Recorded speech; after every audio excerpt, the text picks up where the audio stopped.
Introverts are more likely than extroverts to struggle with a lack of confidence. Just the fact that the world seems to be more geared towards extroverts can make it tough for introverts to feel confident. So what's an introvert to do? Confidence is always a process. How to be confident is not really a destination so much as it is a continual movement. And before we continue, this video is sponsored by Squarespace, the intuitive website building platform. Let's define confidence. Confidence is ultimately a feeling, which is important to note because it means that you can't necessarily think your way into it. Specifically, this feeling is of security, of being sure, because you trust yourself to be confident when it comes to something.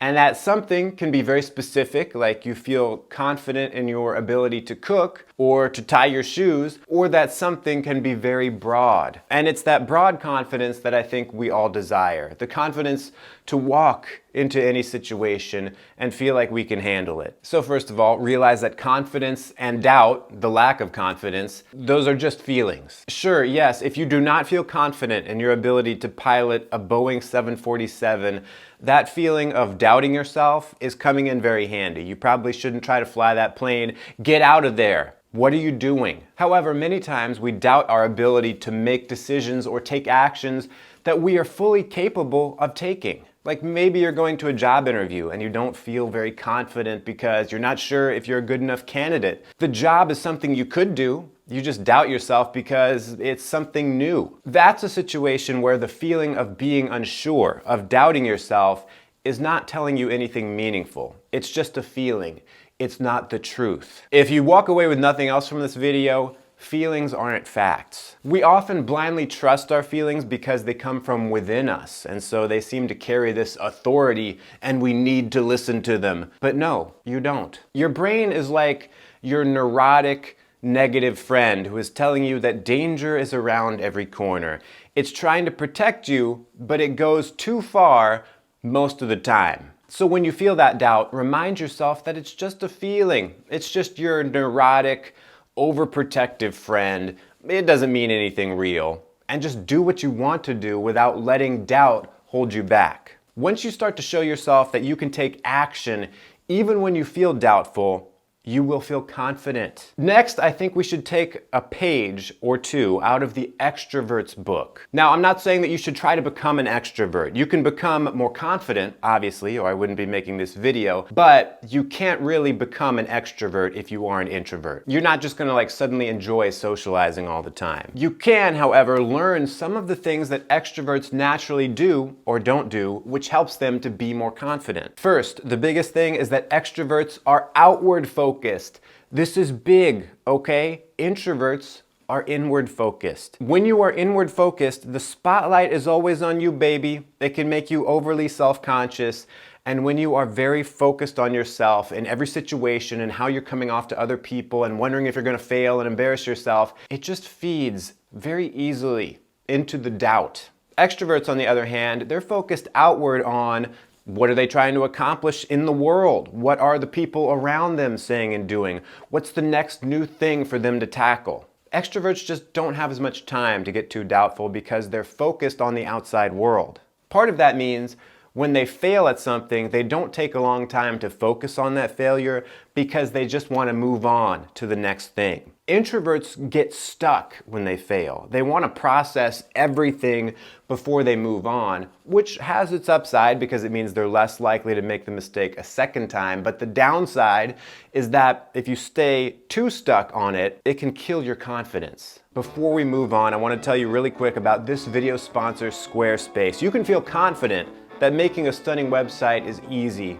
with Squarespace. Do you like how I fit in the confidence theme? If you want a stunning website for your business, for your blog, your podcast, or maybe you have a stunning creative portfolio, Squarespace has got it all. You just log in. You choose, why am I making a site here? Ooh, what do I want to make some weddings. Yeah, look at all these templates they got. Here are a few stunning features that Squarespace offers. You can make a members only area of your website and generate some revenue. You can easily embed videos from YouTube or Vimeo on your site, and you can seamlessly push website content to your followers on different social media platforms. I nearly knocked over my computer. Start today with a free trial at squarespace.com, and when you're ready to launch your stunning website, go to squarespace.com/FrankJames to save 10% off your first purchase of a website or domain. And since we've stopped dead in our tracks right now, let's support this channel and see if YouTube would like to show a commercial. Thanks for sitting through that, and if you're enjoying this video, hit the like button. If you're not enjoying it, stay tuned, maybe you'll like the next part. Now, when it comes to socializing, this is particularly interesting because I think extroverts either get less embarrassed than introverts, or they just move on from it much faster. I'm embarrassing myself, tripping over my words. I, as an introvert, don't like talking much to people because I'm worried I'm gonna embarrass myself. And if I do feel embarrassed during the course of a conversation, usually over something small, I'll just shut down. Extroverts, I don't think they care. They just want to talk. They're focused on the other people. So to build your confidence as an introvert, try to be a little more outward focused. Rather than doubting yourself, focus on the goal you want to achieve. Rather than get stuck on a failure, pick yourself up and find the next thing to go after. And in social situations, focus less on yourself and how you're coming across, and focus more on the other people. What are they saying? How are they feeling? What kind of interesting things are they doing? How can you help them? Next, introverts often suffer from being perfectionists because of how inward focused they are.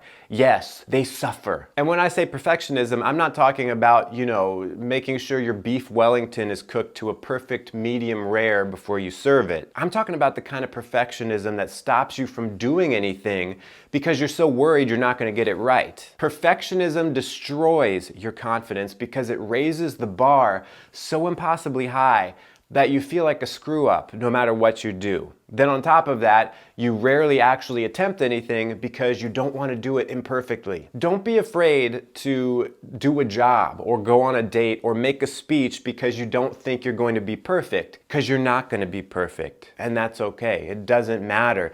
Taking action, even if it's imperfect, will build up your confidence.